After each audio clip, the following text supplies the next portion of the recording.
Hey, welcome back to the Walk to Wealth podcast. If you're tuning in on YouTube or any of the podcast directories, make sure to do yourself one teeny tiny little favor and make sure to give us a follow because I don't want you to miss out on any of the amazing episodes I got coming out with this new series, the Wisdom Wednesday series. This is officially episode 1, so I got to kickstart it with a banger. Let me take you back in time. So, growing up, I used to hear this saying all the time, birds of a feather flock together. And then I started to get into like entrepreneurship and personal development. And I started to hear things like, show me your friends and I'll show you your future. Or you're the average of the top 5 people you spend the most time with. Or the average of the 5 people who have the most influence over you. Or the 5 people you give your most attention to or something like that, right? I started to hear all these different variations that were all kind of alluding to this same thing. Like who you hang out with matters. And now most people normally respond with something along the lines of, they can decide to do whatever they decide to do is on them, and I'm not going to do it, right? And they think that just because they don't partake in or believe in something, that it doesn't matter what the people around them do, right? Even if they disagree with it or don't support it, right? They think that just because, like, for example, let's say I don't smoke, but you're hanging around with people that all smoke, right? Just because you don't do it and you don't agree with it, and doesn't mean that they don't have an influence on you. A lot of people have this misconception. Now, here's why that's a myth, right? According to the word, to the Oxford English Dictionary, right? I was looking up. I was preparing for this podcast. The definition of the word tolerate is to allow, to exist, or to be done or practiced, right? That's the definition of the word tolerate. So by tolerating, again, right, if you do something or if you don't do something, but the people around you are doing it, you're tolerating it, right? Um, you're allowing them to do that. Now, allowing is a very interesting word. I want to put the emphasis on the word allow because that's a conscious decision, right? You're allowing it to happen. Or sometimes you're allowing it subconsciously, but that is a decision nevertheless. You're allowing it, right? And I want you to think of this quick example, right, as to why tolerating is a bad thing. Tolerating is just as bad as doing the thing yourself, in my eyes, right? Now, quick example, right? I think we can all agree, me, you, and everyone else who's probably listening, that stealing is bad, right? We can agree to that. That's a fair assessment. That's a fair judgment to make, right? Um, Now, let me ask you, why aren't most people out on the streets protesting stealing and protesting against thieves, right? Me and you can agree, right, that stealing is bad, but neither of us are out protesting on the streets saying ban thieves or stop stealing or anything like that, right? Now, that is a kind of dramatic example, but let me ask you a quick question. What if you were in a grocery store? Let's say you're grocery shopping, and while shopping, you saw a stranger, let's say at self checkout, not scanning certain items or scanning an item once when he has 3 of that item, right? Stealing, would you say anything about it? Would you stop them? Would you say something afterwards after you left the grocery store? Or do you call someone over to get them? Like, what would you do? Now, most people, including myself, it was just it's none of my business, right? Or whatever. And go on about their day. If they get caught, that's on them, whatever. But now, same scenario. Let's change up a little bit.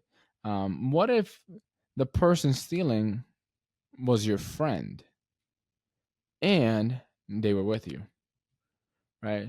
So now it's you and your friend. You don't believe in stealing. You don't agree with stealing, but your friend next to you is, taking items that weren't scanned, right, or swiping once or multiple items, right, stealing right next to you, right?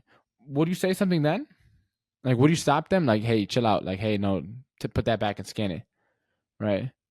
Because now at this point you're an accomplice because you're right there with him, right? You see him, that's your friend, right? You're out together, shopping together, and you're just gonna allow them to steal. Now, maybe you say something, maybe you do the right thing, maybe you don't, and you just go alongside with it. But now, technically, you just stole as well, right?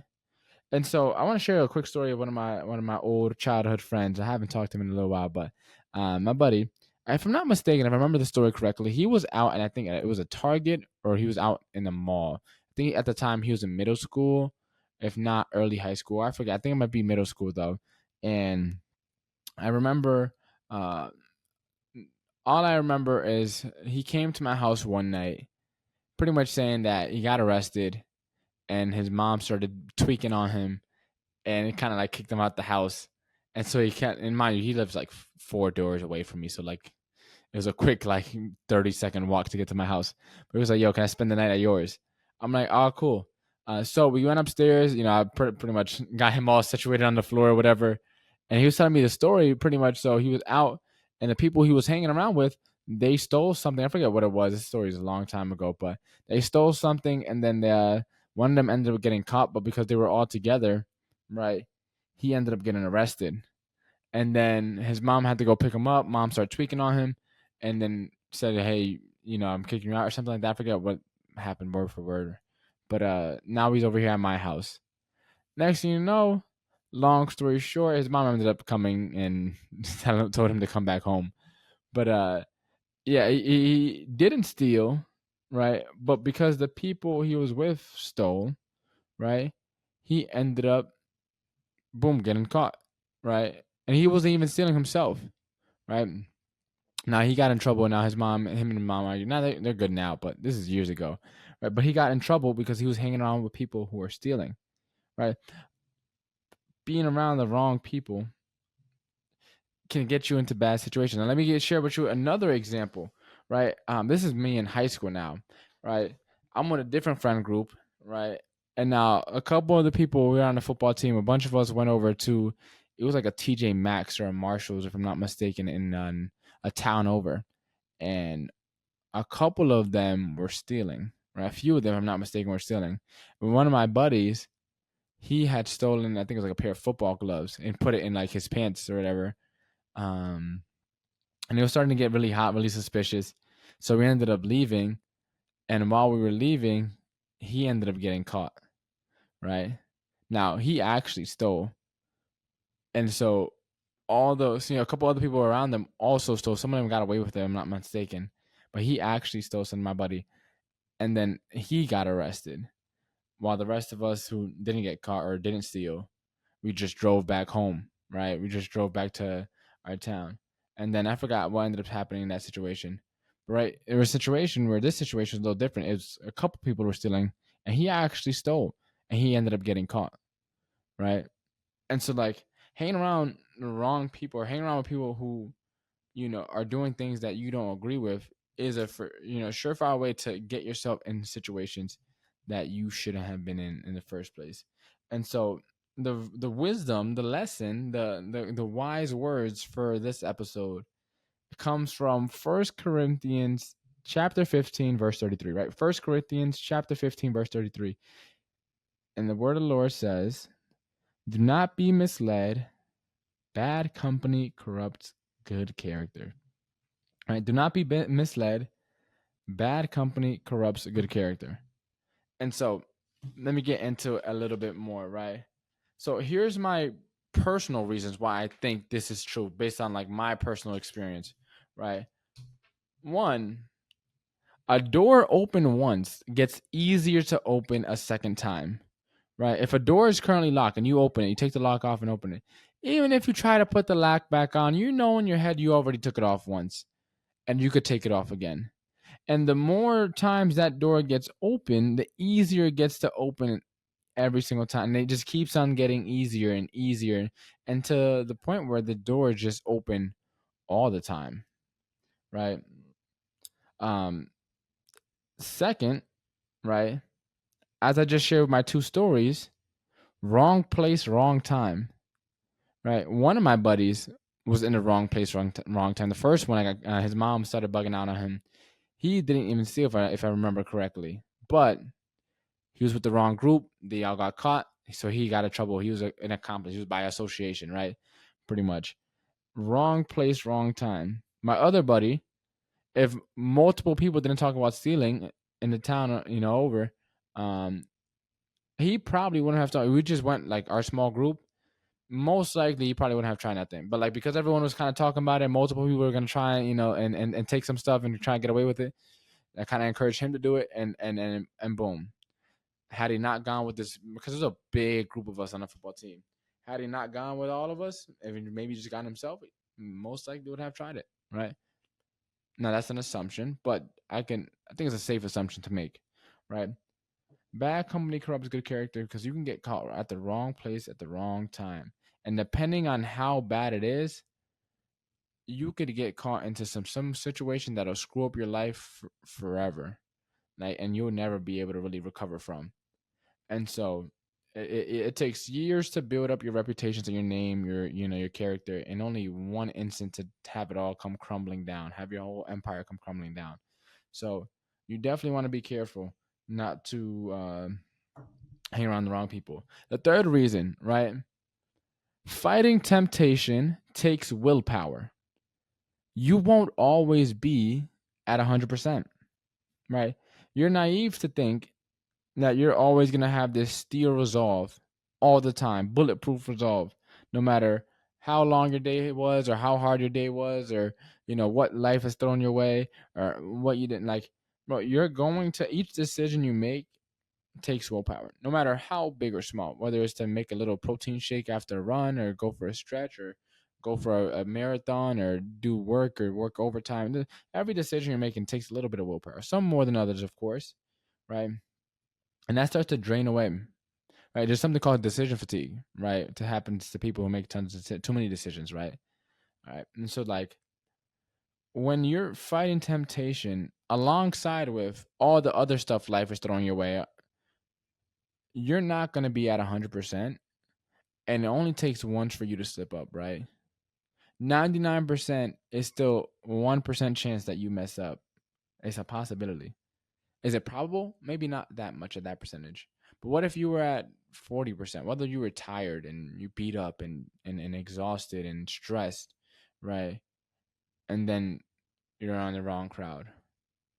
All of a sudden, you're not going to have that steel resolve, right? And so, over enough times in those type of situations, you're going to most likely eventually slip up. The fourth reason why bad company corrupts good character, you start to question yourself, right? You start to question if everyone around you is doing things that you don't agree with and you're the only odd person out, right? It can be very easy to start thinking like, hey, am I the weird one? Am I the oddball? Like, if you start hanging around with all these people, and they're all doing this one bad thing, right? In a way, it kind of starts to get normalized. And if it starts to get normalized, well, then it doesn't seem that bad, even though it may be, right? So if you're hanging around with people who are doing things that you don't agree with, you don't align with, you don't believe represent good character, right? After a while, you hang around with them long enough, you're gonna start to question yourself. You're gonna start to have doubts potentially, right? The fifth reason why I think bad company corrupts good character: peer pressure. Most of the time, bad company will try to get you to do things that you don't want to do. Now, sometimes this could be in good company will get you to do things that you don't want to do as well. Like, for example, let's say when I was on the football team, right, and we would go into the gym and work out back in high school, and there is a PR day, right, and we're all trying to hit new PRs, we're all trying to lift as much as possible, right, and you're about to hit your new max, and you're thinking like your doubt starts creeping in, like, I don't know if I could do it. I'm trying to hit 225 on a bench press. I'm not sure. I don't know if I got this. And then all your buddies like, yeah, John, you got this, you got this. Everyone's yelling in your ear. Everyone's like, yeah, John, let's go, let's go. Everyone's screaming, everyone's amped up and hyped, and you're in your head thinking like, nah, I don't want to do this, but like they know they see the potential in you. They've seen the work you put in. They know you got it. And worst case scenario, they're there to spot you and help you up, even if you struggle, right? So that's a case where like peer pressure can be a positive thing, but a lot of times it could also work in the reverse, right? You can be surrounded by a bunch of people who are doing things that you don't want to do. Let's say smoking, for example, right? Smoking, I use this as an example because I never smoked a day in my life, but I always had friends that did smoke, right? And my grandma, she was a chronic smoker um, for a long time before she gave that up. But that was always around me, and people would be like, "Oh, John, just one puff, like just like, yeah, John, just one hit, one hit." And it's like, nah, and like I would then get myself out of those situations. But like again, if that had taken place for over a long enough time, who knows what would have potentially happened, right? I may not be able to say that I never smoked. Fortunately, I can, right? But like when you start to get peer pressure, maybe if it's 2 or 3 people, right? But what if it's 100 people, right? Saying do it, do it, do it, do it. All eyes on you. All the attention's focused on you, and you're just sitting there, dumbfounded or sitting there just like stressing out, like and now you're overthinking and emotions are racing, heartbeat pumping, and you end up making a decision you don't want to do. Right? That isn't a good decision. So that's the fifth reason, and the final reason I could come up with as to why bad company corrupts good character, because my grandma always told me, right? Mire, Giancarlo, no te junte con mala costumbre, con mala gente, or whatever. Pretty much translating roughly to like, don't hang out with bad people or people doing bad things or people who are have bad custom, bad ways, right? I'm not sure what the exact English translation is, but like my grandma, I remember vividly my grandma telling me that from a very, very early age. Giancarlo, mira, no te juntes con mala gente, con que hacen mala cosa, right? She always advised me to stay away from people doing bad things from a very, very young age, right? And hearing that enough times, like it pretty much became ingrained in me to not hang around people that were doing bad things. And then I realized as I was older why it was so important. Again, after seeing so many people go down the wrong path or get into bad situations or tricky situations that they weren't able to get out of. And so, like, those are the 6 reasons. Again, like, a door open once gets easier to open. 2, wrong place, wrong time. 3, fighting temptation takes willpower. 4, you start to question yourself. 5, peer pressure. And 6, just because my grandma said it, my grandma said it, so it got to be right. Now the solution, right, to this, the solution is find company who has good character. Now, how do I find someone with good character? What actually defines good character? Now, if you ask me personally, right, the person that has the best person to model after is Jesus Christ. There's no one that comes even remotely close, right? That is the example of perfectly good character. No flaws, no sins, no mess ups. He is the best role model to look after. So find people who are like Jesus, right? Or uphold the same values that Jesus does. How do you do that? You gotta tap into the word, right? Tap into your church, start learning, start building a relationship with him. But even if you don't believe, right? Find other, find people who do believe, right? Find people whose foundational values align with yours. Find people who are headed in the same direction or on the same path or have similar goals as you, right? You're probably heading to, let's say, wealth, right? You listen to this podcast, right? Find other people who are trying to build wealth in their lives, right? Now, why does this solution work so well, right? Because it helps you, first of all, to course correct. If you're trying to course correct yourself, it's going to be borderline impossible. Like GPS, if you make a wrong turn, it has AI algorithms and thousands of data pieces or whatever. Like, it's not just like one person saying, "Oh, you made a wrong turn. Here, now take this path instead." There's millions and millions and millions of bits of data fed into these AI algorithms to help make the right decision, right? To help you get back on track to the right path, right? If you're just you yourself, it's going to be impossible. Because one, especially once you get tunnel vision, when you're locked in and you're really working towards something, it's very easy to put your head down and just go in in a direction. And sometimes by the time you look up, you're so far off course, it makes it super hard to get back on track. And so by having people, right, who also believe in what you believe, who have the same foundational values, they're going to keep you in check, right? You have someone to hold you accountable, right? The second reason why is it makes the journey more fun, right? And getting around other people who share the same values, the same principles, same character as you makes life so much more fun. These people are so much better to hang out with, right? Because you're not on edge. You're not worrying about being on eggshells or accidentally offending these people or like anything like that. You could just be yourselves because again, you come from similar viewpoints, right? Not the exact same thing. You're not looking for yes men, but you're looking for people who again align with you, right? A third reason, you have deeper connections, right? I'll share two quick stories. One of my buddies, right? I played football with him. He's a year younger than me, right? Um, Sometime this year in 2025, he reached out to me, or we were in conversation. I forget how it happened, but he mentioned that he was going to start reading the Bible. And when he told me that, my first thought was like, yo, we're probably going to be friends for life. Because we're already friends now. That's my boy. And we talk pretty often. Probably the person I talk to the most. But like once he said he's going to read the Bible, I'm like, he's working on his relationship with God. Like, psst, yeah, we're definitely going to be locked in, especially if he stays the course. Right. The second thing, second little quick example is one of my other boys. I've known him since middle school. We've been boys forever, man. He helped me get one of my first jobs. We've been through, ups and downs together, freestyle together, rap together, the whole 9 yards. Like that was, and it's still my boy. It's probably out of everyone that was in my old circle back in high school and middle school. He's probably the only one that I speak to actively. There's a couple others I still speak to, but just not like as much. But I lost touch with everyone else for the most part. But like him, he has his girl specifically is really involved in her church, really involved in the Bible study and the worship team and stuff like that. And so my hopes is that that kind of then inspires him to get really tapped into the word. And so like, I mean, assuming they get married and end up together, there, her eventually she's gonna rub off on him, and then my boy is gonna be tapped into the word, tapped into Bible studies and all these different things.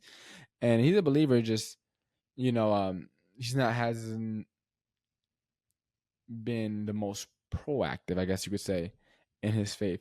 But like once they kind of got back together, I was like, all right, now me and him are probably gonna be locked in for life as well. Like, especially as he started really working on his relationship with God. And like for me, the way I see it personally, again, this is all my personal, and what's worked for me. The I like to think of like my circle, like the people in the innermost parts of my circle. Like if you don't believe in God, if you don't believe Jesus Christ is your Lord and Savior, I can only let you but so far in. Now, if you've been listening to this podcast, I'm open minded. I'm not gonna turn people away, especially you can be a good person and not be a believer, right? I have conversations with people all the time on this podcast who don't share my faith, right, or don't share my same viewpoints and beliefs. Good people, different perspective, right? I think there's a lot to be learned in perspective. And there's a podcast I might have to do one of these days on for Wisdom Wednesday is are you blindly believing or do you have faith? And I'll get into that and again another Wisdom Wednesday episode, but like pretty much a short story is like if you're only believing if you believe what you believe and you've never heard anything outside of it, right? You most likely may be blindly believing, right? And so I've talked to a lot of people, like for me, but in order to get to like the innermost parts of my circle, we got to have the same foundational values, right? And this kind of goes into my next point because when you have the same foundational values, you have less petty arguments and it's easier to resolve issues, right? A lot of people have different foundational values, and because when things get heated, they start arguing, they're never going to see eye to eye because they're fundamentally coming from two totally different places. Now, if you have the same foundational values, right, and get into an argument, you may have different perspectives. You may have different viewpoints. You may have things that you disagree on, but you're coming from the same foundation. And so you're like two sides of the same coin. Versus in the first example, you're two separate coins altogether, right? One's a dime, one's a quarter, right? Versus we're both, a dime, just one's heads and one's tails, right? So when you don't have the same foundational values, it's gonna be really hard to see eye to eye with a lot of people, especially on heated topics, because again, you just don't believe the same thing, right? Versus if you have someone with similar foundational values and beliefs, well, then from there, it gets easier and simpler to resolve issues. To the end of the day, you're not attacking each other's viewpoints. You're trying to come to a resolution, trying to come to an understanding because you're coming from the same place. And then the last reason why this works so well is because you become more intentional about who you let in your life, right? And again, this is going to be another Wisdom Wednesday episode, but back in 2023, one of the big questions that came to mind is like, who do you want to do life with, right? Who do you want to do life with? By becoming more intentional, by finding people, who represent good character, whatever you define that to be, right? You're gonna have so much more intentional conversations, intentional connections, deeper connections. It's just gonna make everything so much better. And when you're intentional, you tend to get the best results. When you're drifting, you get whatever life throws your way. When you're intentional, you achieve what you want, generally speaking. So, with that being said, this is my first Wisdom Wednesday. This piece of advice right here, right, has served me really, really well, right? Really, really well.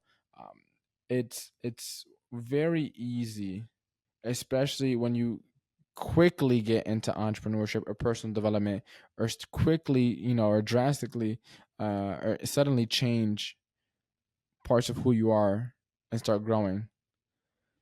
It's hard at times because then you can't unsee all the bad ways from the past, right? And there's a saying, right? Ignorance is bliss, right? Once you come to know the truth, right, you can't unsee.